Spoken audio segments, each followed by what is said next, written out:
현재 경기 안 좋습니다. 그러나 다행스럽게도 수출 기업 중심으로 심리가 좀 회복되더라는 겁니다.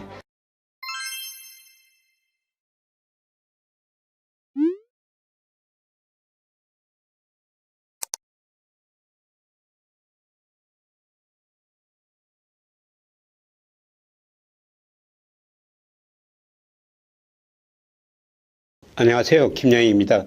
최근 여러 가지 경제 지표가 발표됐는데요. 그동안 제가 부분적으로 말씀드렸습니다만 종합적으로 한번 말씀을 드리고 최근에 경기를 한번 판단해 보겠습니다. 최근에 9월 산업활동 동향이 발표됐어요. 산업활동이라는 것은 우리 기업들이 생산을 얼마나 했는가, 가계가 소비를 얼마나 했는가, 기업이 투자를 얼마나 했는가, 이걸 종합적으로 나타낸 지표인데요. 일단 9월 생산, 소비, 투자가 모두 증가하게 나왔습니다. 좀 긍정적인 지표라고 볼 수가 있습니다. 우선 전산업 생산이 전월비 1.1% 증가했어요. 근데 서비스업 생산은 잠깐 둔화되고 있는데 제조업 생산이 좀 늘어나고 있습니다. 제조업 생산이 늘어난 이유는 잠시 말씀드리겠습니다만 우리 기업들이 재고 조절을 하고 있습니다. 그리고 소비는 0.2% 증가한데 그쳤습니다. 아주 소폭 증가한데요. 경기가 나쁘니까 내구재 소비는 감소할 수밖에 없죠. 그러나 비내구재 소비 중심으로 소비가 좀 증가했습니다. 그리고 최근에 설비 투자가 많이 감소했는데요. 물론 기저효과도 있지만은 9월에는 전월 대비 8.7% 비교적 높게 나왔습니다. 제가 산업활동이 굉장히 보도자료 길다고 말씀드렸는데요. 그래서 여기서 꼭 두 가지만 보자 이런 말씀을 드렸는데 그 두 가지가 선행지수 순환 변동치하고 재고 출하 비율입니다. 그래서 이 중심으로만 말씀을 드리겠습니다. 우선 현재의 경기 상태를 나타내는 동행주 순환 변동치는 작년 8월 정점을 이후로 계속 하락하고 있습니다. 경기가 현재 경기에는 계속 둔화되고 있다는 겁니다. 그러나 우리 주식시장에서는 선행지수가 중요하다. 제가 여러 번 말씀을 드렸습니다. 선행지수 순환 변동치가 2021년 6월을 정점으로 같이 주가도 떨어졌죠. 그런데 선행지수 순환 변동치가 지난 4월에 저점을 친 것 같습니다. 8월에는 올라가다 좀 주춤거렸는데요. 9월 보니까 99.8월 3에서 9월에는 99.4로 약간 올라갔습니다. 문제는 이게 이제 계속 올라갈 것인가. 그러나 9월 선행지수 7개 구성지표를 보면은 좀 부정적으로도 볼 수가 있습니다. 선행지수를 구성하는 7개 지표 중요 경제 심리지수가 소비 심리지수가 떨어지면서 줄어들었죠. 그 다음에 건설 수주액 줄어들었고요. 그 다음에 가장 중요한 게 코스피가 8월 초 이후 계속 하락하고 있지 않습니까? 아마 코스피가 급락했던 것이 앞으로 선행지수 증가세에 좀 저해 요인으로 작용할 것 같습니다. 그러나 저는 앞으로도 선행지수가 증가하리라고 보고 있는데요. 여러 가지 이유가 있습니다만은 두 가지 이유를 대라면은 하나는 장단기 금리차입니다. 제가 장단기 금리차하고 선행지수를 예측하는데요. 장단기 금리차는 제가 장기 금리는 국고채 10년, 단기 금리는 국고채 1년 차예요. 10년하고 1년 이 장단기 금리차가 선행지수 순환 변동치, 물론 기간에 따라 좀 다릅니다만은 어떤 때는 1개월, 어떤 때는 한 4개월 정도 선행하고 있습니다. 그러나 선행지수 순환 변동치 1년 4개월 선행하는 장단기 금리차가 그림에서 보시는 것처럼 10월까지 올랐다는 겁니다. 그러면은 최소한 10월 선행지수는 올랐을 것이다. 이렇게 추론해 볼 수가 있죠. 그리고 OECD 선행지수가 우리 통계청 선행지수 순환 변동치를 좀 선행해요. OECD 한국 선행지수가요. 아까 우리 통계청 선행지수 순환 변동치는 2021년 6월에 정점이었는데 이거는 2021년 5월에 정점이었었습니다. 1개월 또 빨랐죠. 그리고 저점은 올해 2월로 나타나고 있습니다. 그리고 9월까지 계속 상승하고 있는데요. 10월께 조만간 발표됩니다만 좀 지켜봐야 될 것 같습니다. 그런데 OECD 선행지수가 9월까지 선행했습니다. 우리 통계청 선행지수에 1, 2개월 선행했다는 거죠. 이거로 보면은 단기적으로 10월, 11월까지는 우리가 선행지수 순환 변동치가 증가했을 것이다. 이렇게 추론을 한번 해볼 수가 있습니다. 물론 11월 말 가가지고 이제 10월 산업활동 동향 선행지수가 나오는데요. 그때 한번 더 지켜봐야 되겠습니다만 제가 나오면은 즉시 결과를 해석해 드리겠습니다. 그 다음에 우리가 봐야 될 게 우리는 제조업 경기가 굉장히 중요하니까요. 제조업 경기를 볼 때 재고 출하 비율을 한번 보자. 그래서 재고 출하 비율이라는 것은 뭐냐면 이게 올라가면은 출하 상품 파는 거에 비해서 재고가 올라갔다는 겁니다. 안 좋다는 거죠. 그런데 재고 출하 비율이 감소하면은 상대적으로 상품이 더 팔리고 출하가 늘어나고 재고는 상대적으로 줄었다. 그런 의미입니다. 그런데 9월 재고 출하 비율이요. 113.9%였어요. 지난 8월이 124.3%였습니다. 8월보다는 좀 줄어들었다는 거죠. 우리 기업들이 어느 정도 재고 조정을 하고 있다는 겁니다. 지난 4월에 130이었어요. 역사상 최고치를 기록했는데요. 지난 4월을 정점으로 이제 하락 추세에서 접어들은 거가 있는 것 같습니다. 그래서 최근에 보면은 이제 재고가 상대적으로 줄어들기 때문에 제조업 생산 마이너스 폭이 축소되고 있고요. 그 다음에 가동률도 약간 개선되는 조짐이 나타나고 있습니다. 물론 이게 우리 코스피에 좀 후행하지만요. 전체적으로 보면은 코스피하고 거의 같은 방향으로 움직이고 있습니다. 앞으로 재고 출하 비율이 감소한다면은 코스피도 올라갈 수 있다. 이렇게 볼 수가 있죠. 그 다음에 산업활동 동향 발표할 때 서비스업 생산을 발표해야 되는데요. 사실 그동안은 제조업보다 서비스업 경기가 상대적으로 좋았었죠. 그런데 최근에 그 서비스업 경기가 상대적으로 이축되고요. 최근 몇 개월은 제조업 경기가 상대적으로 좀 올라가는 이런 모습을 보이고 있습니다. 이런 것들이 아마 올 그 연말 매년 초까지는 지속될 가능성이 높습니다. 이 서비스업 생산하고 금융업종 주가하고 거의 같은 방향으로 움직이는데요. 왜냐하면 금융업종은 거의 내수 산업이기 때문입니다. 그러나 제가 그 서비스업 생산을 전망해 보니까 올 연말까지 내년 초까지 별로 안 좋다는 겁니다. 이런 걸 보면은 최근에 그 금융업종 주가가 조정을 보이고 있는데요. 최근에 또 은행 이익이 좀 많이 늘어나고 있죠. 그래서 정부 여러 정치권에서 은행 이익을 환수해야 된다, 행제세를 거둬야 된다, 이런 이야기가 많이 나오지 않습니까? 이런 이야기가 안 나올야지 은행주가 오를 텐데요. 지금 서비스업 생산도 둔화되고 행제세 이런 이야기도 나오면서 아마 은행주, 금융주는 당분간 좀 조정을 더 거칠 가능성이 높습니다.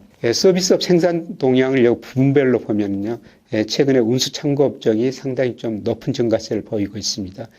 그리고 금융보험업도 높은 증가세를 보이고 있는데요. 이제 제일 부진한 게 도소매, 숙박, 음식업 이런 것들이 코로나 때문에 심각한 충격을 받아서 생산이 급격히 감소됐었어요. 최근에 코로나 진정되면서 올라갔는데 이게 다시 이축되고 있습니다. 그만큼 우리가 살림살이가 좀 어려워져 가지고요. 외식 같은 거를 줄이고 있다. 나중에 소비 심리에서도 그런 모습이 나타나고 있습니다. 이제 가장 중요한 게 10월 수출입 동향이죠. 10월 수출이 긍정적으로 나왔어요. 제가 4분기에는 수출이 한 5% 좀 넘게 나오면서 무역수지도 90억 달러 정도 흑자날 것입니다. 이런 말씀을 드렸는데요. 일단 그 10월 수출입 동향을 보니까 수출이 5.1% 전년 동월 대비 증가했습니다. 그리고 무역수지도 16억 달러 정도 흑자가 났죠. 지난 몇 달은 수출이 감소하면서 무역수지 흑자가 나가지고 우리 언론에서 불황형 흑자다 이런 이야기가 많이 나왔는데요. 근데 10월 데이터 보니까 수출이 증가하면서 무역수지가 흑자났기 때문에 불황형 흑자 이런 이야기는 좀 사라질 것 같습니다. 저는 11월, 12월 그리고 내년에도 수출이 큰 폭 증가는 아니지만 증가세를 유지하리라 보고 있습니다. 우리 수출 보면은 G20, OECD에서 발표하는 G20 선행지수와 거의 같은 방향으로 움직입니다. 이 그림에 나와 있습니다만은 G20 선행지수가 최근에 꾸준히 올라가고 있거든요. G20 국가 경제가 앞으로 회복되면서 우리 상품을 더 수입해 갈 거라는 겁니다. 그래서 이 그림에서는 3개월 이동 평균인데요. 수출은 월별로 변동성이 심하기 때문에 제가 3개월 이동 평균을 그렸습니다. 그런데 분명히 이거 2로 올라오고 있지 않습니까? 아마 11월, 12월 가면서 3개월 이동 평균도 플러스로 전환될 겁니다. 그러면 어떤 게 수출 증가의 가장 큰 힘이냐? 사실 우리 수출이 그동안 제일 감소했던 게 대중국 수출 감소였어요. 그리고 반도체 수출 감소였죠. 그런데 이게 개선되고 있습니다. 예를 들어서 대중국 수출이요. 올 1월에 92억 달러, 근데 4월에 95억 달러. 그런데 이게 그 10월 보니까 110억 달러로 대중국 수출이 늘어나고 있습니다. 물론 아직도 전년 동월 대비 마이너스 폭인데요. 마이너스 폭이 많이 축소되고 있습니다. 아마 11월, 12월 가면서 대중국 수출이 플러스로 전환될 겁니다. 그리고 그동안 우리 수출에서 제일 부진했던 게 반도체였죠. 우리 수출 55%가 중국, 홍콩으로 갑니다. 그런데 그동안 중국, 홍콩 경제가 부진하다 보니까 반도체 수출이 계속 안 좋았지 않습니까? 그런데 반도체 수출도 꾸준히 증가하고 있어요. 그래서 올 1분기에 올 평균 반도체 수출이 69억 달러였는데요. 3분기에는 86억 달러로 증가했고 10월에는 89억 달러로 증가했습니다. 그동안 우리 수출 주 부진 요인이었던 중국으로 반도체 수출이 개선되면서 앞으로 수출이 증가할 거라는 겁니다. 품목별로 보면요. 중기가 추입니다만은 그동안 반도체가 2018년에 거의 20%까지 갔었어요. 이때 반도체 수출이 굉장히 잘 됐었죠. 그런데 올해 10월까지 보니까요. 거의 14%대로 떨어졌습니다. 그런데 이제 반도체가 여기서 더 이상 떨어지진 않을 거라는 거죠. 약간 증가할 거라는 겁니다. 반도체가 감소한 만큼 그동안 자동차 수출이 크게 늘어났지 않습니까? 몇 년 전에 우리 자동차 수출이 전체 수출에 차지하는 비중이 3년 전에 7%였어요. 근데 최근에 그 11%까지 급격하게 늘었습니다. 그래서 그동안 반도체 수출이 안 좋았고 상대적으로 자동차 수출이 좋았는데요. 자동차 수출을 보면은 선진국, 미국, 유럽도 잘 되고요. 특히 이머징 마켓, 인도로도 최근 자동차 수출이 잘 되고 있습니다. 특히 전기차 수출이 잘 되고 있습니다. 이런 측면에서 보면은 이제 수출이 증가세로 돌아설 수 있다. 이렇게 볼 수가 있고요. 그 다음에 국가별로 추이를 보면은 2018년에 우리 대중국 수출 비중이 무려 27%였어요. 근데 그 이후로 중국 경제가 나빠지면서 올해 거의 18%까지 감소했습니다. 근데 앞서 말씀드렸습니다만은 최근에 중국으로 수출이 증가 조짐이 나타나고 있다는 거죠. 중국 수출 비중도 18%에서는 더 이상 낮아지지 않을 것 같고요. 그동안 미국으로 잘 됐습니다만 아마 4분기부터는 미국 성장이 소비 중심으로 둔화될 겁니다. 그래서 미국으로 수출은 좀 둔화되는 대신 이제 중국으로 수출 비중이 늘어나고요. 그 다음에 아세안, 인도 이런 나라가 중기적으로 계속 높은 성장을 하고 있습니다. 이쪽으로 비중이 늘어날 수 있다. 그래서 수출 측면에서는 우리가 낙관적으로 볼 수가 있다. 그래서 올해 우리 경제 성장률은 정부 한국의 1.4%로 보는데요. 내년은 대부분과 2% 이상으로 보고 있거든요. 그 내용을 보면 소비는 그렇게 증가하지 않습니다. 수출이 증가하면서 내년에는 우리 경제가 2% 넘게 성장할 것이다. 그래서 우리가 수출 동향에 특별히 좀 관심을 가져야 됩니다. 제가 일평균 수출하고 늘 코스피하고 비교하죠. 상관계수가 동기는 0.85고요. 그 다음에 코스피가 일평균 수출이 한 2개월 정도 선행해요. 그거는 상관계수 0.86. 그러니까 동기나 2개월 전이나 상관계수가 굉장히 높다는 겁니다. 그런데 최근에 일평균 수출 금액이 많이 늘고 있어요. 지난 9월에 26억 달러였고요.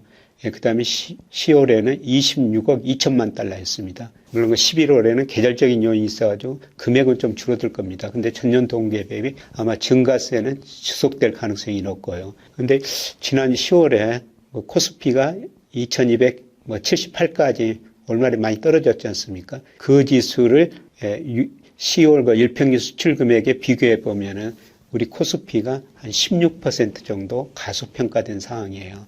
작년 9월에 우리 코스피가 2135까지 떨어졌었죠. 그때 저평가 정도가 한 마이너스 20% 정도 됐었거든요. 그 이후로 저평가 정도가 지금 가장 심하다는 겁니다. 이런 걸 보면은 이제 주가가 어느 정도 오르면서 제자리를 찾아갈 가능성이 높다. 이렇게 볼 수가 있겠습니다. 그 다음에 기업 심리지수 한번 보겠습니다. 기업 심리지수 아까 그 산업활동 동향 보면은 서비스업 생산 증가세가 상대적으로 둔화되고 있다. 이런 말씀을 드렸는데요. 그거는 소비가 상대적으로 위축되고 있기 때문입니다. 그런데 한국은행에서 제조업, 비제조업 심리지수 BSI를 발표하는데요. 최근에 보면은 제조업, 서비스업 심리지수는 많이 떨어졌어요. 그런데 제조업은 많이 떨어지다가 약간 반등했습니다. 그런데 반등한 이유를 보니까요. 대기업 심리가 좀 개선됐고 그동안 수출기업이 내수기업보다 최근에 더 나빴었어요. 사실 이런 경우는 2008년 금융위기 후 처음이었습니다. 그만큼 수출이 어려웠었다는 거죠. 그런데 10월 보니까요. 내수기업 BSI는 떨어졌는데 수출 기업 BSI는 올랐습니다. 아까 10월 수출이 증가세로 돌아섰다. 앞으로 11월, 12월도 계속 증가할 것이다. 이런 말씀을 드렸습니다만은 이것도 기업들의 그 BSI 심리지수에 나타나고 있는 것 같습니다. 그래서 전반적으로 통계나 심리지수로 보면은 지금 소비가 별로 안 좋기 때문에 서비스 경기는 다소 둔화되고 있지만은 수출 중심으로 제조업 경기는 어느 정도 회복되고 있다. 이렇게 평가할 수가 있습니다. 다음에 그 소비자 심리지수인데요. 소비자 심리지수가 100 이하로 떨어졌어요. 과거 평균이 100이라는 의미인데요. 우리 가계가 과거 평균보다 지금 먹고 살기가 힘들다. 이런 의미가 되겠습니다. 그런데 소비자 심리지수는 코스피하고 같이 움직여요. 최근에 코스피가 많이 떨어지다 보니까 아마 소비 심리도 이축됐을 것 같고요. 근데 소비 심리를 보니까 이축된 게 내구재 소비예요. 사실 이렇게 경기가 나쁜데 우리 내구재를 많이 살 수가 없죠. 뭐 자동차 사겠습니까? 가전제품 사겠습니까? 그리고 우리가 코로나 때문에 전자제품 많이 사놔버렸거든요. 그래서 내구재 심리가 나빠지고요. 그 다음에 중요한 게 여행비, 외식비 이런 것들이 코로나 때문에 급감했다가 코로나 진정되면서 상당히 좋아졌어요. 그런데 다시 많이 위축되고 있습니다. 그만큼 우리 가계소득이 별로 늘어나지 않고 있다는 겁니다. 최근 통계청 통계에 보면요. 우리 임금은 올랐는데 물가보다 더 올랐어요. 그래서 우리 실질 소득이 줄어들고 있는 거죠. 소비할 돈이 별로 없으니까요. 우리가 여행비 줄이고 외식비 줄이고 있다. 그리고 교육비마저도 100을 약간 밑돌고 있습니다. 전반적으로 소비 심리, 내수는 별로 안 좋다. 이렇게 볼 수가 있습니다. 그러다 보니까 이 경제 심리 지수, 기업 경기하고 소비자 심리 지수를 같이 나타낸 지표인데요. 최근에 그 소비자 심리 지수가 떨어지다 보니까 경제 심리 지수도 낮아질 수밖에 없죠.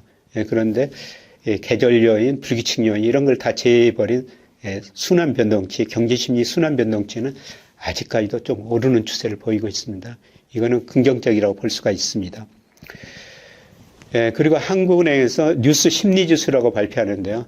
이거는 주로 그 포털 사이트에서 긍정적으로는 보도가 많이 나오느냐, 부정적인 뉴스가 많이 나오느냐, 이걸 가지고 하는데요. 최근에 주가가 떨어지니까 부정적인 뉴스가 많이 나올 수밖에 없죠. 그래서 뉴스 심리지수도 많이 악화된 상황입니다. 그래서 종합적으로 평가해 보면요. 현재 경기 안 좋습니다.